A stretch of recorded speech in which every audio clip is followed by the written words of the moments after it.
అందరికీ నమస్కారం. అందరూ ఎలా ఉన్నారు?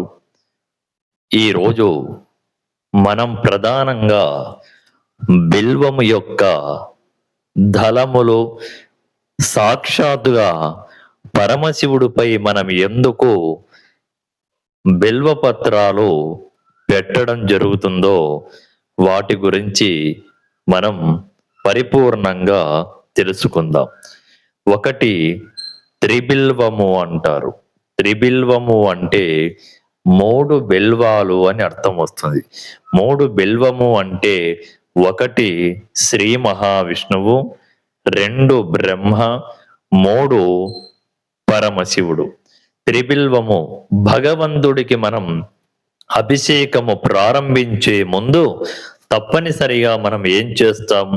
బిల్వము భగవంతుడి యొక్క శిరస్సుపై పెట్టి పరమశివుడికి అభిషేకం చెయ్యడం ప్రారంభిస్తాం. బిల్వము భగవంతుడికి సమర్పించడం ద్వారా మనలో ఉన్న రోగాలు తొలగిపోతాయి, మనలో ఉన్నటువంటి కష్టాలు తొలగిపోతాయి. మనం వ్యాపార, ఉద్యోగ, వ్యవసాయ సకల కోరికలు కూడా మనకు పరిపూర్ణంగా నెరవేరాలి అంటే తప్పకుండా రుద్రం చెప్పేటప్పుడు, నమకదమకాలు చెప్పేటప్పుడు తప్పనిసరిగా భగవంతుడికి బిల్వము సమర్పించాలి.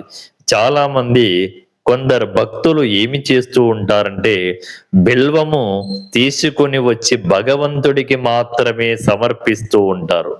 అలా భగవంతుడికి సమర్పించకూడదు. బిల్వము అంటే 3. ఒక్కొక్క బిల్వపత్రము ఆలయానికి భక్తులు తీసుకొని వస్తూనే ఉంటారు. ఎప్పుడైనా గమనించండి, బిల్వముకు రంధ్రములు పడినటువంటివి భగవంతుడికి సమర్పించకూడదు. కాబట్టి ఈ బిల్వము శివపురాణం ప్రకారం మనకు తప్పనిసరిగా బిల్వము చెట్టును చాలా మంది తనంతకు తాను ఏర్పడి వృక్షము ప్రభావితం చెందుతూ వెళ్ళినప్పుడు చాలా చెట్లను భగవంతుడి యొక్క సమక్షములో కొట్టివేయడం జరుగుతుంది. కేవలం ఒక బిల్వము చెట్టును ఎందుకు కొట్టివేయరు అంటే సాక్షాత్తుగా బిల్వము పార్వతీదేవి అనుగ్రహముతో, అమ్మవారి వరప్రభావముతో జన్మించినటువంటిదే బిల్వము, వాటి యొక్క ప్రభావము అని మనకు చెప్పినటువంటి తరుణం. కాబట్టి ఎవరైనా మీరు భగవంతుడికి పూజ చేసేటప్పుడు తప్పనిసరిగా మీరు చెయ్యవలసిన పని ఏమిటి అంటే బిల్వము ఎలా ఉంది ఏమిటి అని గమనించుకొని ఖచ్చితంగా మీరు బిల్వమును భగవంతుడికి సమర్పించండి.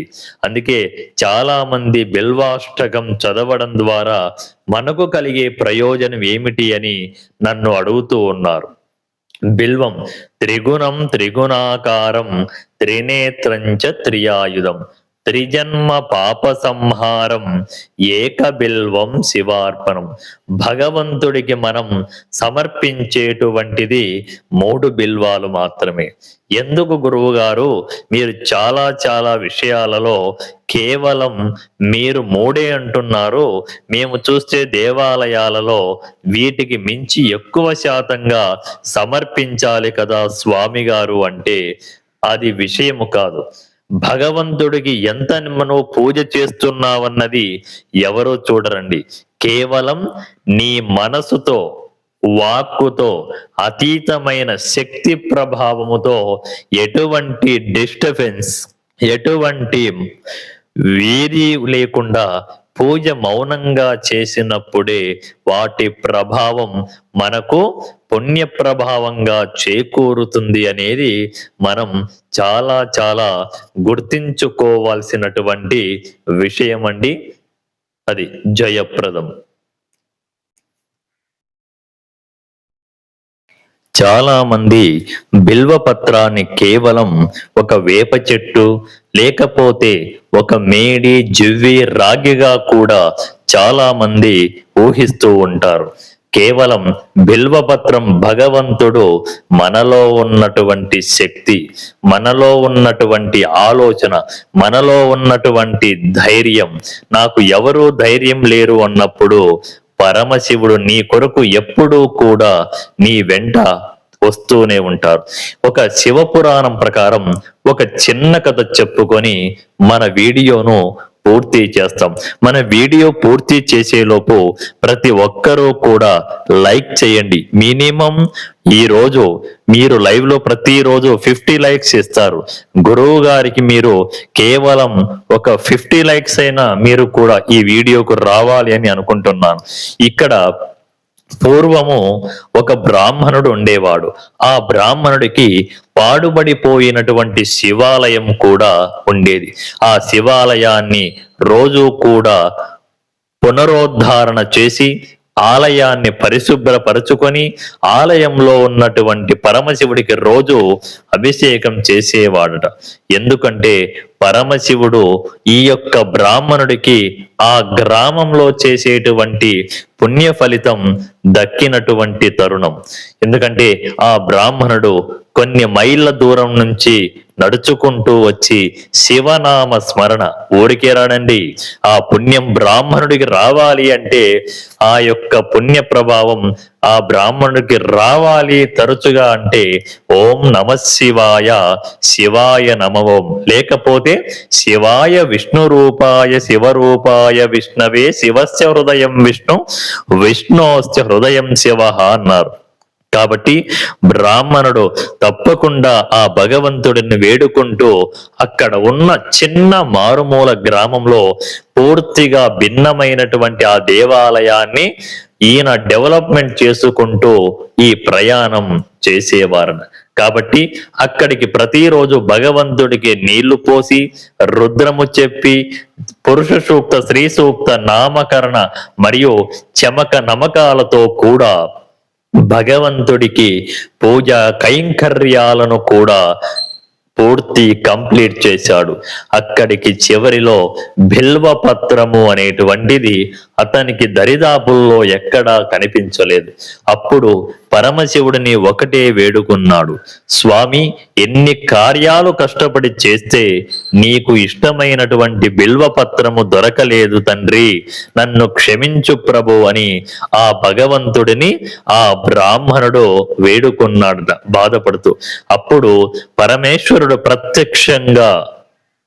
ప్రత్యక్షమై, అయ్యా బ్రాహ్మణోత్తమ, నీవు మనసుతో వాక్కుతో అతీతమైనటువంటి గుణముతో మంచి మనసుతో నువ్వు ఒక చెంబు నీళ్లు నాపై కలిసెము చెంబుతో నీరు పోసిన నేను సంతోషపడతాను అని ఆ భగవంతుడు ప్రత్యక్షమై చెప్పి అక్కడి నుంచి వెళ్ళిపోవడం జరిగింది.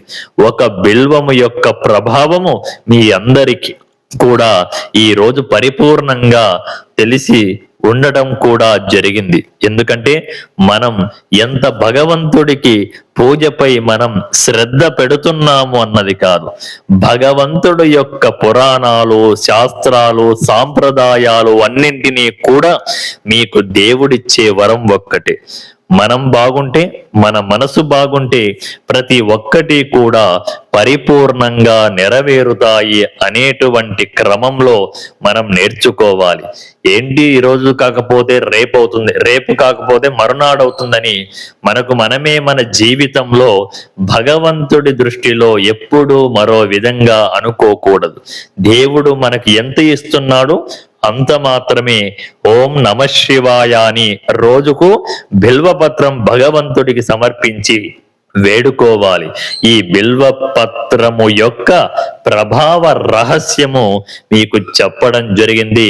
నా ఛానల్ను ప్రతి ఒక్కరూ సబ్స్క్రైబ్ చేయండి, బెల్ ఐకాన్ ఆల్లో పెట్టండి.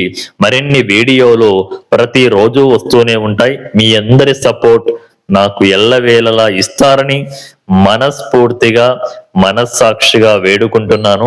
అలాగే ఎవరైతే మీరు మెంబర్షిప్ సూపర్ చాట్ తీసుకున్నారో మీ అందరి పేర్లు కూడా నేను మా తండ్రి గారితో శ్రీవారి ఆలయంలో మీ గోత్రనామాలు, నేను మీ లైవ్కు రాకపోయినా ప్రతి ఒక్కరి పేర్లు డైలీ కూడా చదవడం జరుగుతుంది.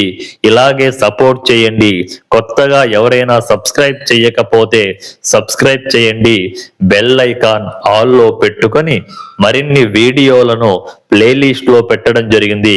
ప్రతిరోజు మా భక్తులు గురువు గారి ఛానల్ త్వరలోనే రీచ్ అవుతుంది. ఇప్పుడు 300 గంటలు పూర్తి అయితే నేను అనుకున్న గమ్యస్థానానికి నేను రీచ్ అవుతానండి. ప్రతి భక్తులకు పేరు పేరున నమస్కారములు తెలియచేస్తూ ఇంతటితో సెలవు తీసుకుంటూ స్టే ట్యూన్. మరో వీడియోలో మళ్ళీ కలుద్దాం. అందరూ సపోర్ట్ చేయండి. అలాగే షార్ట్ వీడియోలో కూడా నేను పెడతాను. ఫుల్ లెంత్ వీడియోలో ఇప్పుడు నేను చెప్పింది ఈ ప్రవచనాన్ని మీరు వినాలని నేను మనస్సాక్షిగా వేడుకుంటున్న ఆ పరమశివుడినండి. Stay tune.